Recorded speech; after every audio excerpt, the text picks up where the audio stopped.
All right, let me get to my light bulb moment of the week, which I think will be a good segue over to Kelly. So I just over the last several days have attended parts of the Aveda Congress Festival in Minneapolis. And it was a great event, well attended. And wow, it was just great to see a lot of people that I've known for a very long time. And there was some lessons to come out of that I want to share, and this will kind of be a segue into Kelly in a moment here. But I guess the one of my roles at the conference was on Saturday. I hosted a 2.25-hour session with the school owners, directors, managers, as well as those from the Aveda Beauty brand. And my job really was to just facilitate conversations. And so we used our facilitation method with 9 grids, how we break up groups, how we do the topics. And so it went really well because, again, my objective was just to get people talking to each other on critical issues and to create some innovation. So I was the afternoon, and the morning was a gentleman by the name of Jonas, along with his father. You'll have to forgive me. Somebody might be put in the chat that knows who they are. Well, I'll reference the name of the company. It was Gen Guru, and it was a young gentleman, 25 years old, with his dad, and they're in this space of generational. Embracing the next generation and how it affects your business model and all of that. So it really was about bringing the audience up to speed on this generation. It was very powerful. It was great. And they put up some slides showing the breakdown of different generations. And I was so tempted to ask a question, but it wasn't my place. I was in the room as a afternoon facilitator. And the question that I wanted to ask is, with 80, I think it's 80 million, I forget the number, but a big chunk of the population is still made up of baby boomers. And we also know that 2/3 of small businesses are owned by baby boomers. And at some point, a transition is going to there's only a few options. Either a business can transition to someone else, or it can be just close, or fill in the blank on other options. And to me, the generational opportunity that's not really being talked about in the beauty industry is the incredible opportunity for the upcoming generation to have fairly valued small businesses that's taken a generation to build, and to really say, wait a minute, in terms of a career in beauty, could mean a faster track to opening, to being an owner of a salon business or spa, and to do it in a way that it has the highest likelihood of success. The highest likelihood of success for a salon opening, for a new salon owner, is to buy a salon that's already in place. And there's going to be a lot that are going to be for sale in a short amount of time. And so that's one of the reasons why we're doing this workshop in Atlanta, is to not just address the needs of the party that wants to go, or maybe just significantly let go, an owner that maybe it's like time to get out from behind the chair. It's time to take more than 2 weeks of vacation. I mean, like even taking 2 weeks vacation. So anyway, so I just think that part of the generational conversation should be the immense opportunities that are going to be coming up the pike in the upcoming years. And the other thing I noticed when I was at the Congress Festival was I ran into some people that were part of a transition process back around 2018 and 19, and literally ran into like 5 people that had completed the transition. They're the new owners, and they're doing really good, and they're really happy. And the salon owners that decided to sunset and sell their business also are doing really good and really happy. Now, it's not an easy process to get to that point, but the whole point here is when we talk about generational opportunities and segments, there is a massive part of the generational conversation that is going to become more prevalent, and that is generational transfers of ownership. Anyway, that's my soundbite of the week, and that is my light bulb moment of the week. And so what I want to do here is bring Kelly to the mic and to the camera. Hello, Good hello. morning. Good How are you morning. today, Kelly? I'm great. How are you? I'm doing great.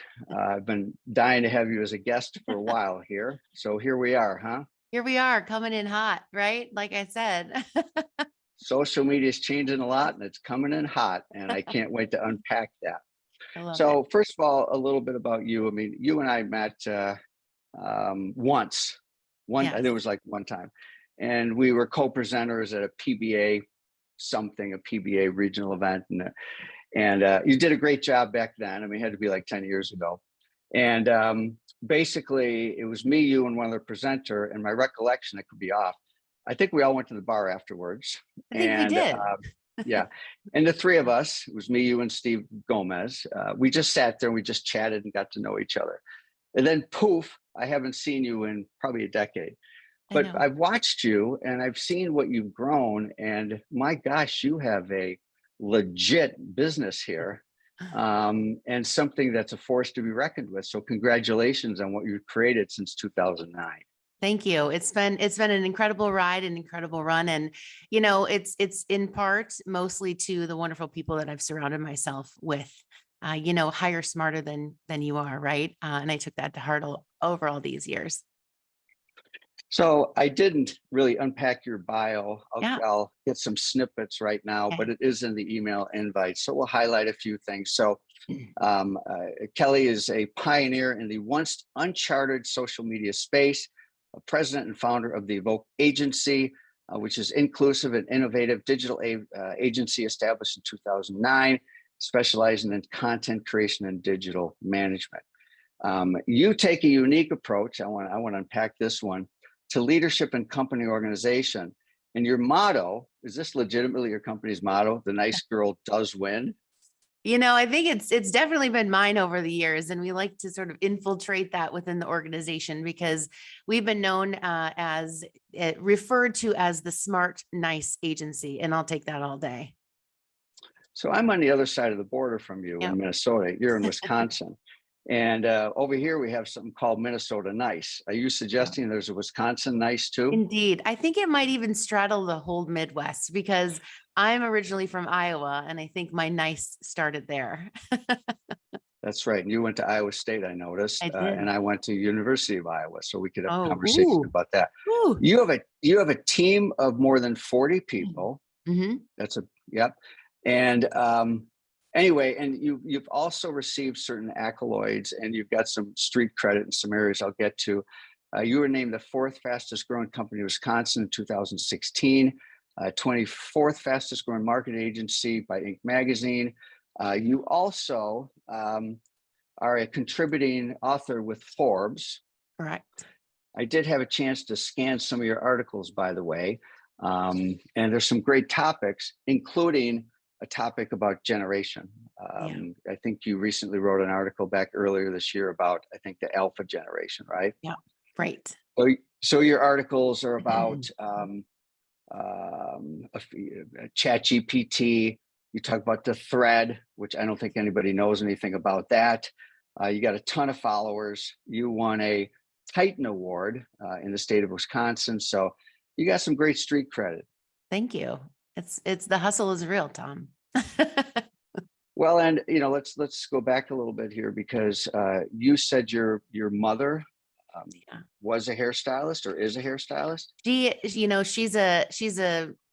She's the kitchen hairstylist now. Isn't that the saying? Because she actually retired, but she was a salon owner and stylist for 40 years. And so I grew up in the back of her salon back in the day when there were no electronics, just my light bright, just my good old light bright, dusting shelves, doing all of the things. So the salon industry is no doubt in my blood, and very proud of that. I also would be remiss if I didn't mention the teas, Yes. which has really filled a very big gap. Just give us maybe a 20-second on the teas here.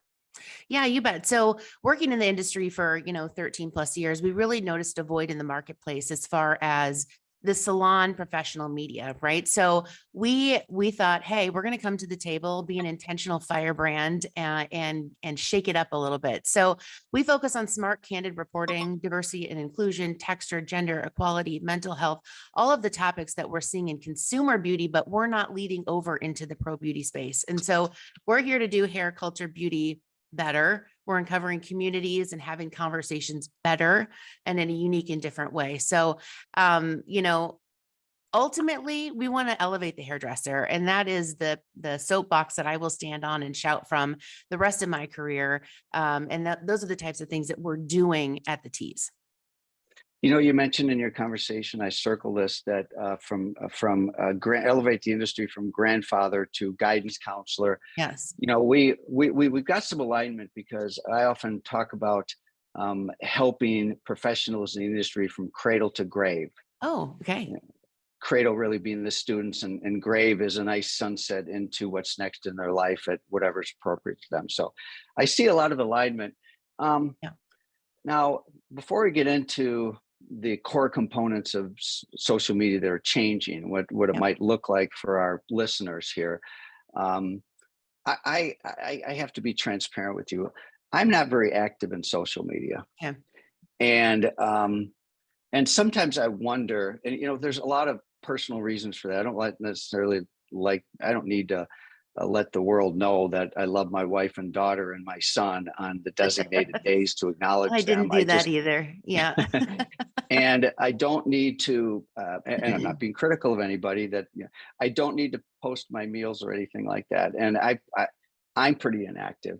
Okay. And at the same time, I know a lot of other really, really successful people that are not in social media at all. Yep. So this is maybe a little personal advice to me, if you'll indulge me. So, am I really missing the boat by not being more active in social media?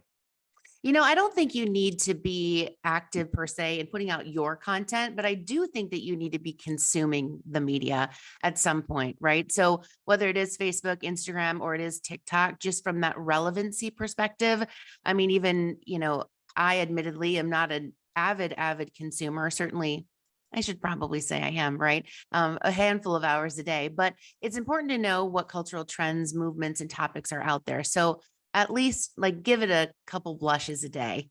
But as far as posting your daughter on National Daughters Day, what the naive user does not know is that that's an algorithm play, and we'll get into the algorithms a little bit, and AI and algorithm play, because now the social media channels have identified the face of your daughter, the relationship with, and can now feed you different content based on that. So I sat that one out as I do some of those other trends.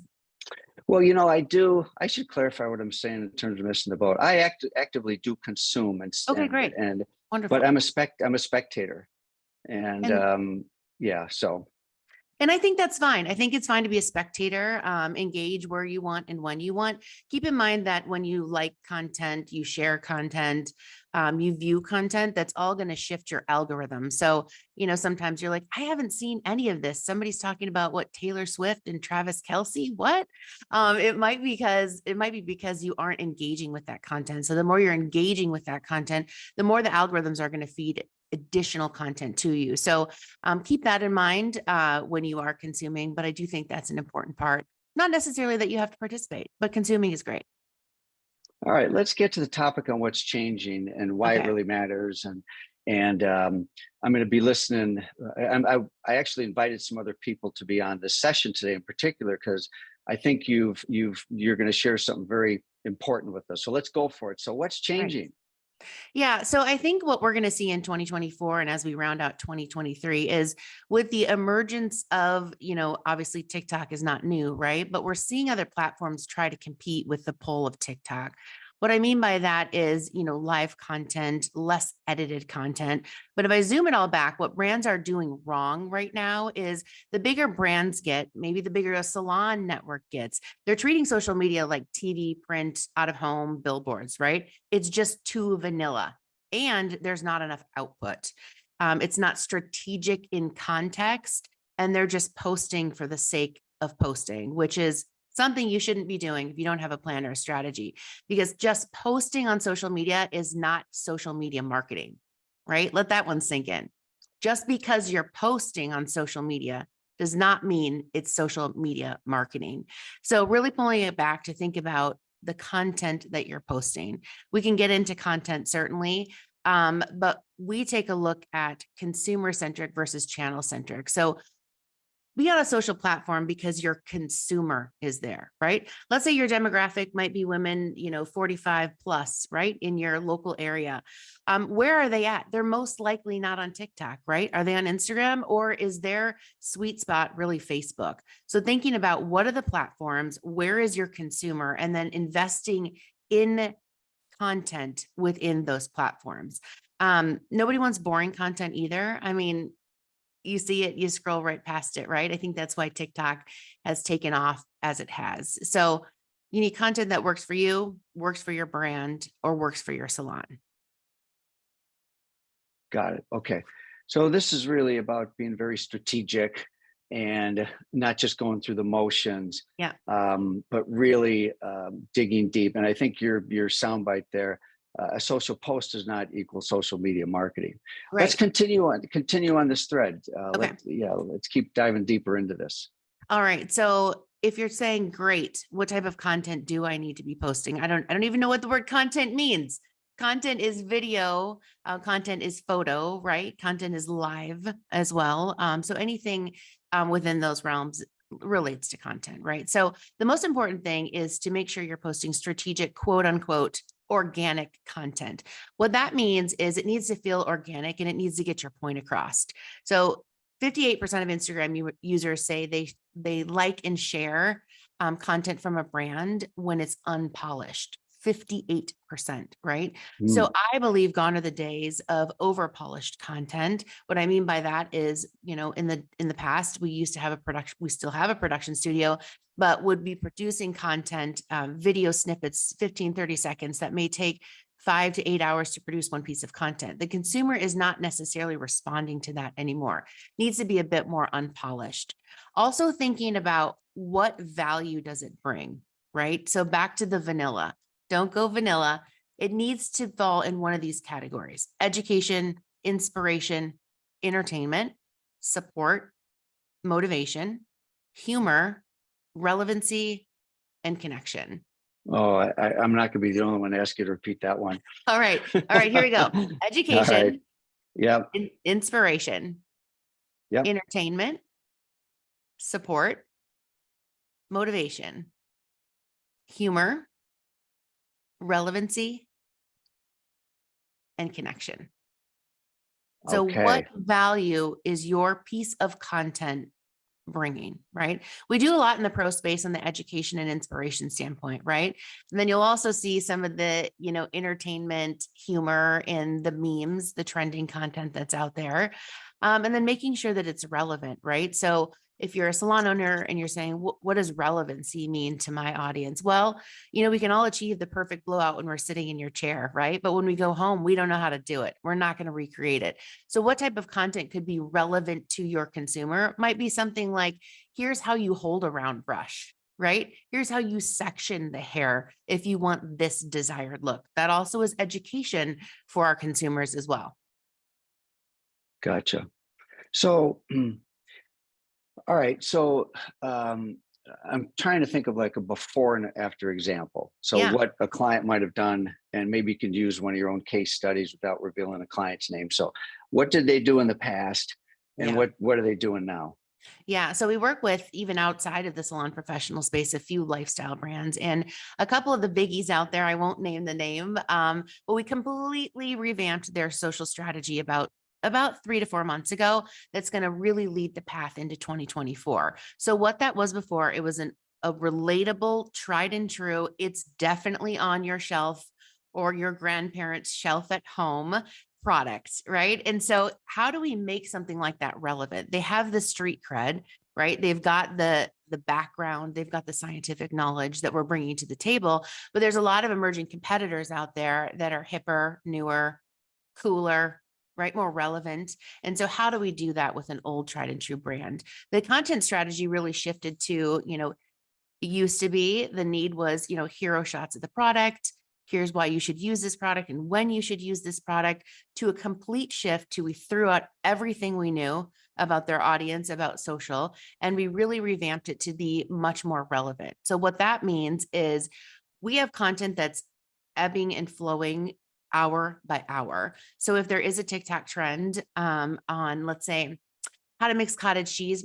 I don't know if you remember the cottage cheese trend on TikTok, but it was like cottage cheese could basically take on any flavor of any food you're trying to mimic. So how do you make something like cottage cheese trend on TikTok relevant to this product? Well, we did it and we're doing it, right?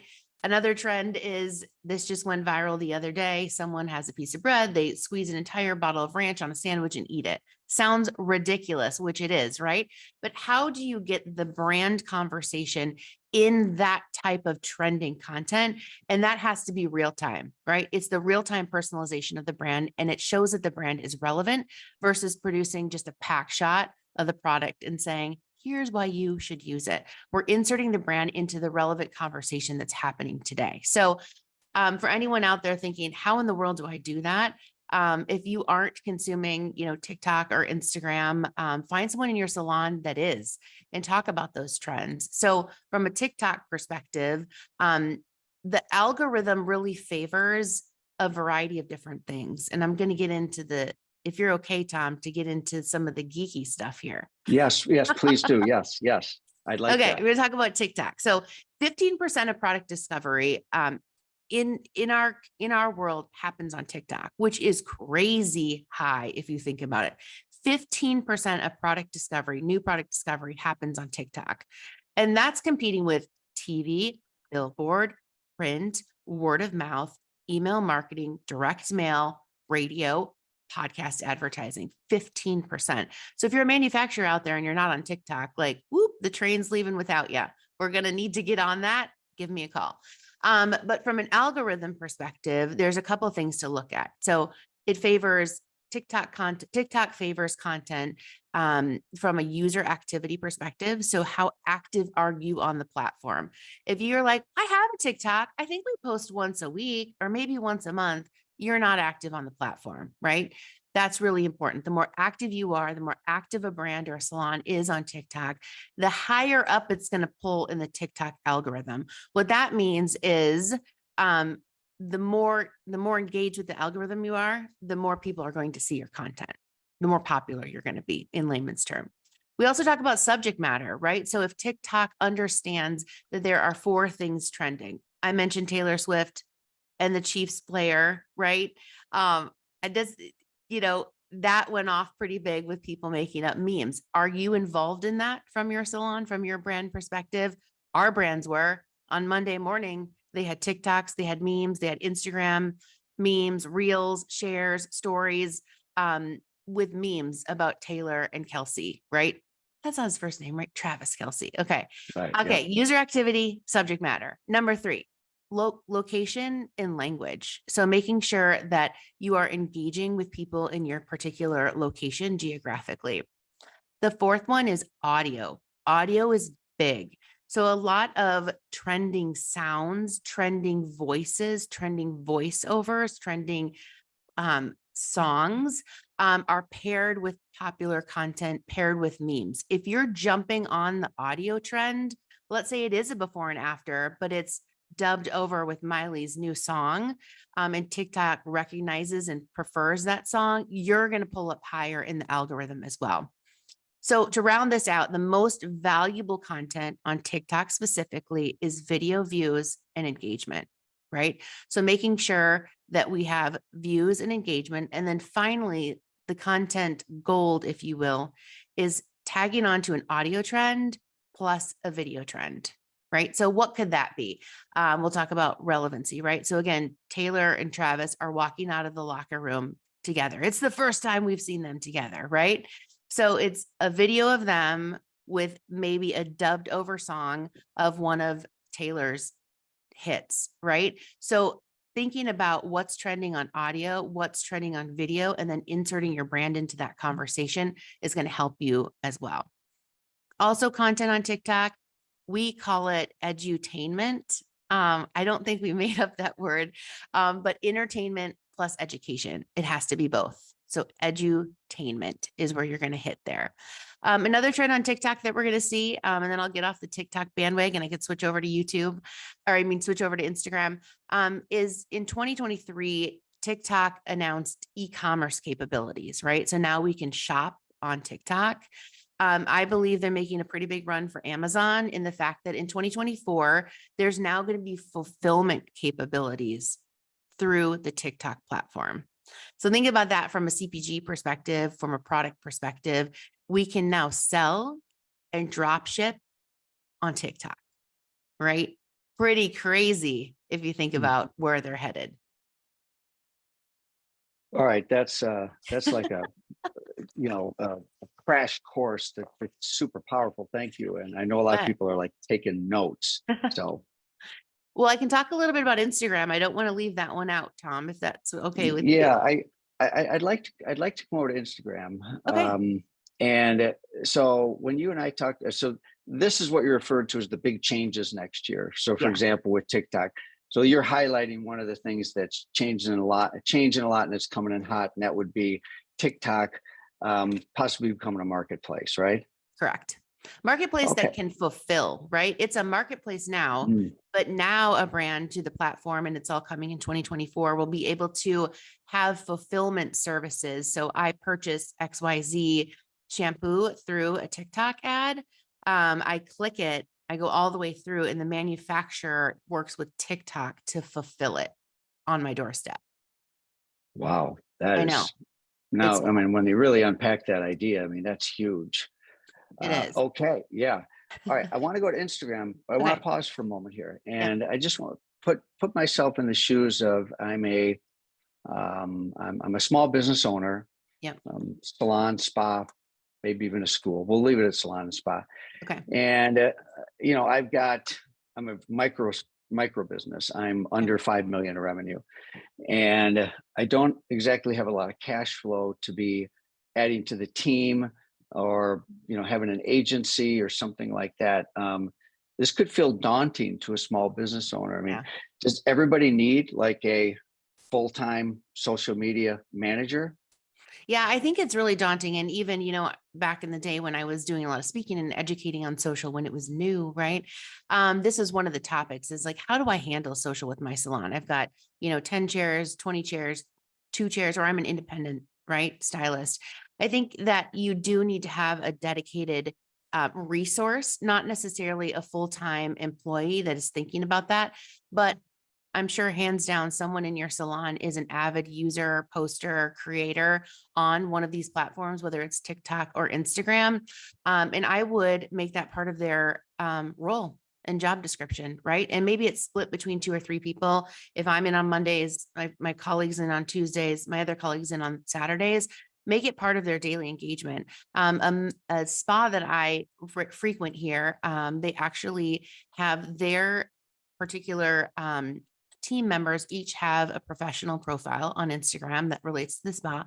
And then within their quote unquote job contracts, it's that they need to have at least 7 posts a week about something about the salon or spa. Yeah. So it's an obligation. It's something that's set up clearly at the beginning of employment.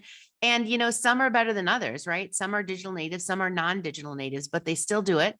And it still works for them. And then think about that. If you've got 10 employees, they've got to have 7 posts a week. That's 70 pieces of content, right? So from a salon owner perspective, you've got all this content that you can regram, UGC, repurpose on your channels, and we're making it easy. It's just part of the job requirement, right? Snap a before and after, do a quick tour of the back room, somebody dancing with a broom, whatever it might be, add some personality into your location, and then let that content, those tentacles of that content, really be like a spider web of content out there, right? Have your team work for you too. Yeah, that's a bit of a light bulb moment right there. This whole idea of making it part of someone's a job description, a minimum amount of posting. I mean, that's Yeah. the new idea. Maybe someone else can Yeah. put in the chat that they've done that, but I have not heard that before, where a business actually put for a frontline Yep. producer that part of their job requirement is at least 7 social media posts a week. That's Yeah. And here's the thing is that from an algorithm and feed perspective, right? So the woman I go to, her name is Anne, and I see Anne's post because I engage with it because I'm interested in what she's doing. I'm interested in the specials. I'm interested in the new products that are coming. I'm interested in the new techniques that are happening. And so I engage with her, like that content, message her on Instagram. And so her content is pulled to the top of my algorithm. What that means is I will see her stories more often than perhaps the salon itself.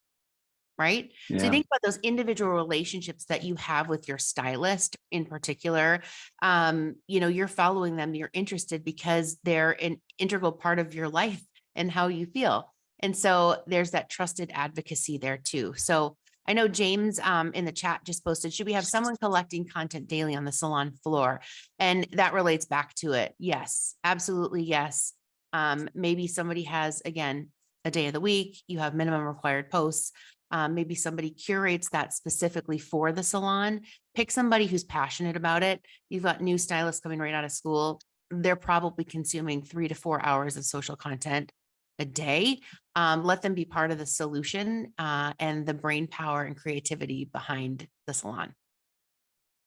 Yeah, it's great. I love it. Let's go to Instagram. All right. And you might also be addressing something you and I discussed, which was the concept of Insta famous. Yeah. So tell us about Instagram.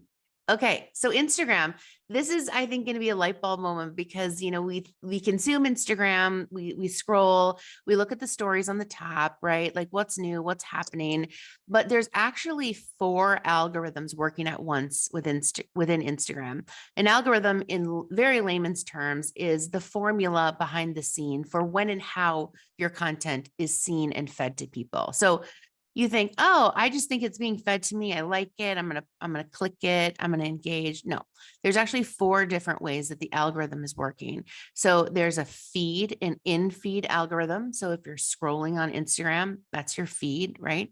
There's an explore section on your Instagram. If you go to the explore tab, all of that content is aimed directly at you based on exactly what you're engaging with. None of it is chance, right?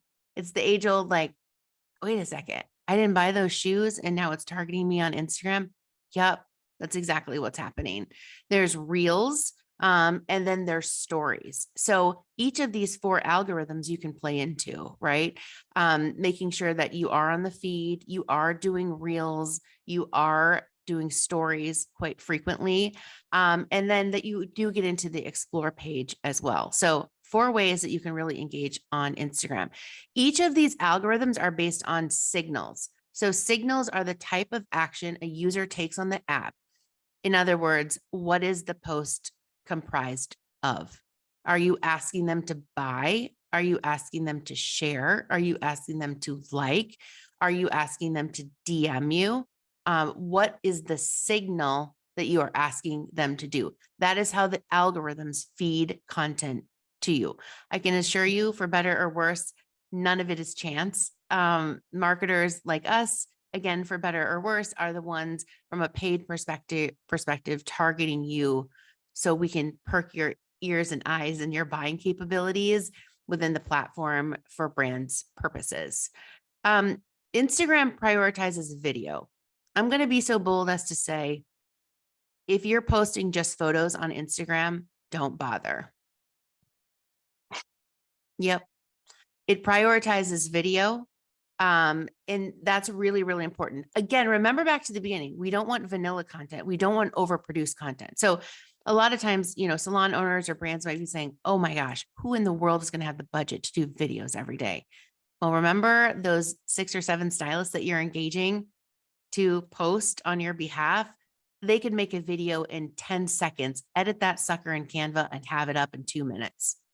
We recently did a challenge here at the Evoke Agency. We've got a summit that we do once a quarter. And for something fun, we gathered our teams into small groups and said, make a piece of content. You've got 20 minutes. Make a piece of content that represents One group had the people, one group had the process, and one group had our clients. And people were flying around here taking video. It was so cool. I'll have to share them with you at the end, Tom. And our content creators, not videographers, right? Our strategy team had their iPhones up, taking videos. They edited it in Canva and had a post over into our shared Google Drive in 20 minutes. And they were amazing.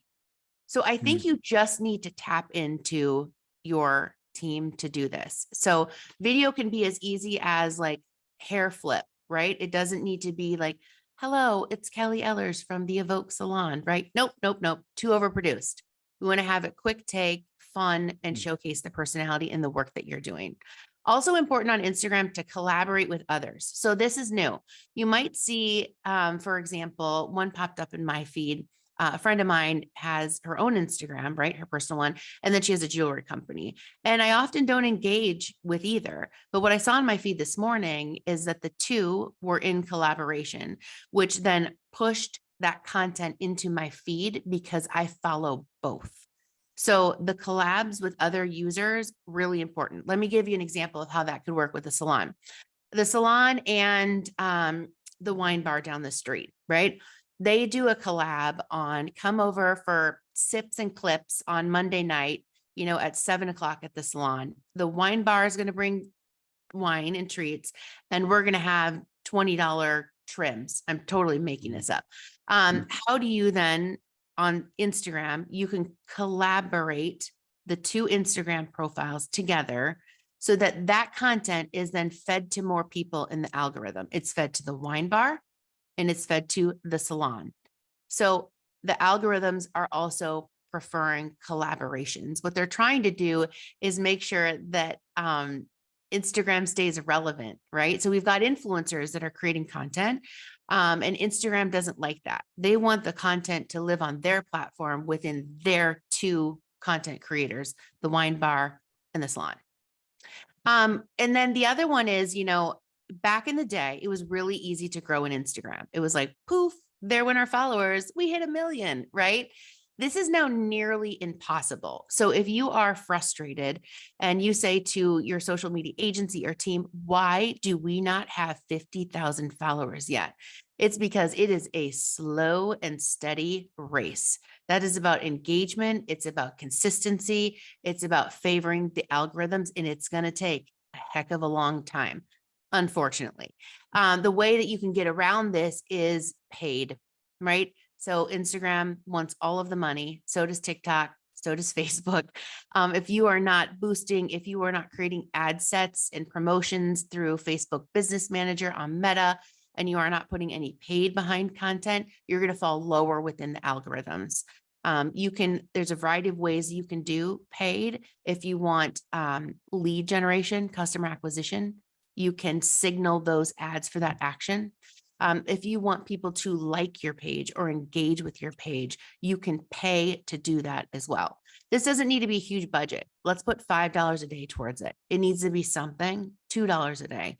How Facebook Business Manager works is it's essentially like a bank account. You put in $100 and say, hey, Facebook Business Manager, I will pay you $5 a day.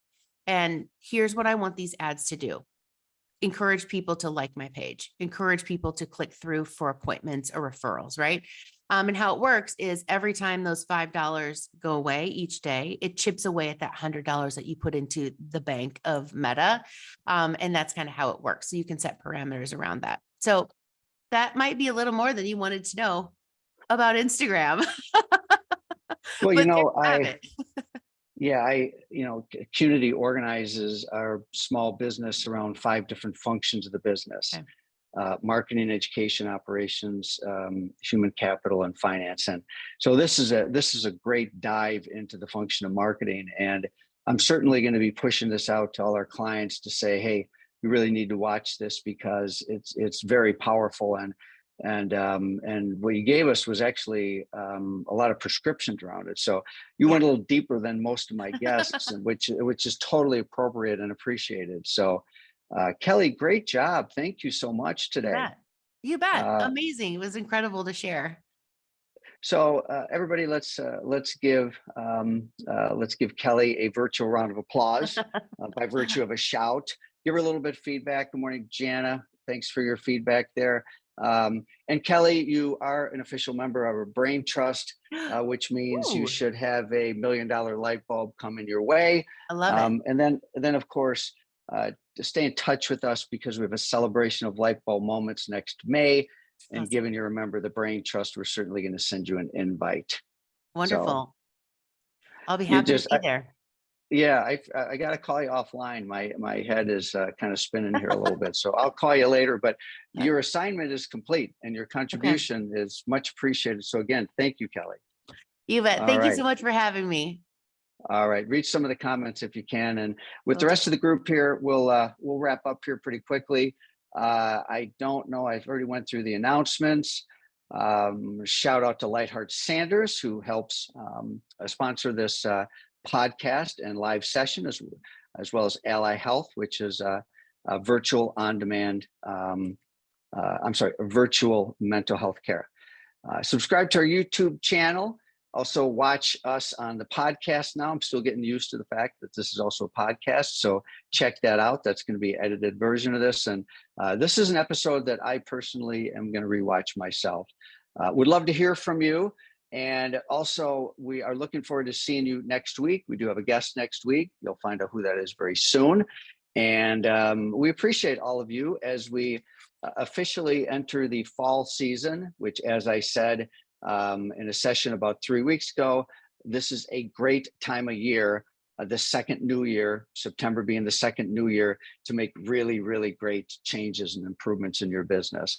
And certainly the area of marketing, we get a lot of questions and comments on. So here you go. Here's a deep dive into the function of marketing, led by an expert and someone that believes that, as she says in her motto, I want to make sure I get it right, is the nice girl does win. All right. Thanks to all of you. I'm going to take a second just to read the chat here, and we'll see you next week. Thanks also to the Qnity team who helped put this thing together, and the rest of our community for joining us and being loyal participants in Light Bulb Moments. All right. Thanks again, everybody, and we'll see you very soon.